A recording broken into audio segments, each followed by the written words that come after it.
they on the top, for example? Yes. This is going down? That is the ranking. In terms of power. Power is defined in many ways, not just hard power or soft power. You can talk about, in the book, I classify them in terms of 4 major categories: in relation to the mind, in relation to society, in relation to culture, and in relation to nature. So a comprehensive analysis of power. So in the way that I analyze that, that is very new. It's very original in the sense that a lot of political scientists do not define power in that sense. The most comprehensive one nowadays is called soft power and hard power, but I think that is obsolete. I propose a new conception of power which is much more comprehensive and analyzing the whole spectrum of what I just said in the 4 major perspectives.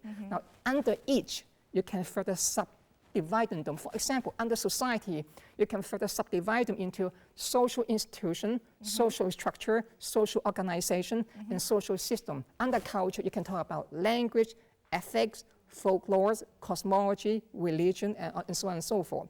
And under the mind, you can talk about biology, neurology, psychology, and so on and so forth. So I'm an extremely comprehensive analysis of the entire planet Earth.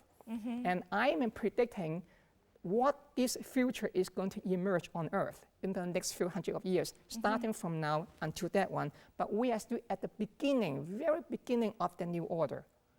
It will take a long time. It's just starting the moment, at this moment, It is happening, especially with the decline of the U.S. now. Many people in the U.S. do not like to think of the U.S. is in decline. But for any political scientist who has studied this topic, quite agree. U.S. has been declining, including my former professor at Harvard, Samuel Huntington. So even I disagree with him about this, as you can see, my analysis is very different. But there are still a lot of people in America, they do not want to accept that kind of new reality. I think there's a very dangerous state of self-denial. That reminds me, by the way, in the 19th century, the Manchu dynasty in China. At that time, China was very weak. The Manchu dynasty was falling.